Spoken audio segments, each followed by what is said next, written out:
Ceremonia gjithë zhurmë për kalimin e Ibarit në Bruksel nga Edi Rama ishte në realitet një skenë tragjikomike, madje duket se edhe vetë kryeministri i Shqipërisë e kanë ndjerë thellë rrengun apo shqip, futjen që i kanë bërë liderët real të Bashkimit Evropian, përkatësisht kancelari gjerman dhe presidenti francez. Të mësuar prej vitesh me skenat e tij prej klounit cirku nëpër samite, ku ka tentuar të bëhet gazi i botës në mënyra nga më të ndryshmet, ata i kanë lënë një skenë të tillë në Bruksel me Marta Kos dhe përfaqësueset e presidencës shqipriote të BE-s. Përkatësisht dy personazhe me peshë politike afër zeros absolute, megjithatë, të instruktuara me kujdes, ato e dinin skenën përmendësh dhe me cinizëm i dhanë Edi Ramës një mësim të mirë, duke i ofruar një darkë me pjatë bosh, siç ndodh me klounët në cirk, që përpiqen të argëtojnë fëmijët, ndërkohë që vetë janë të pushtuar nga dhimbja dhe frustrimi. Shqipëria e Edi Ramës ka kaluar thjesht një kapitull të një dokumenti teknik, i cili, edhe pse është pjesë e metodologjisë, nuk ka ndonjë peshë reale politike.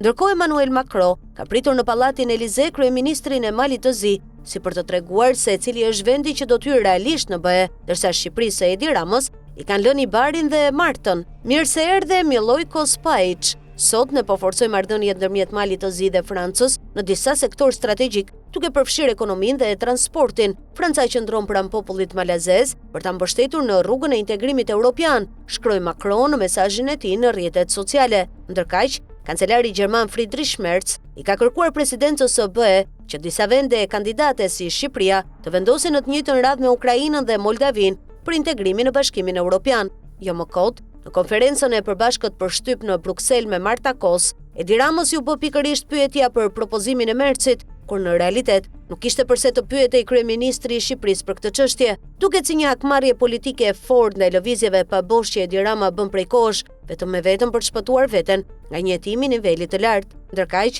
si për ta vërtetuar këtë, kancelari gjerman ka thënë që samiti i procesit të Berlinit, ku do të mblidhen krerë nga vendet të mëdha të BE-s, plus Britania e Madhe, do zhvillohet në tetor në Cetinj të Malit të Zi. Ky është një tjetër sinjal i talljes që po bëhet me Edi Ramën, të cilit i kanë lënë Ibarin në dorë, dhe edhe kryeministri shqiptar pati të vetmin moment serioz në konferencën e shtypit në Bruksel, kur tha se ne nuk jemi aq të vegjël sa të mos merremi parasysh, dhe të mëdhenjt nuk janë aq të vetmjaftueshëm, por tani është vonë. Ajo fjali as nuk u dëgjua dhe as nuk u shënua nga askush, sepse prej vitesh, nga artisti kryeministër, janë mësuar të dëgjojnë vetëm karagjozllëqe për meme.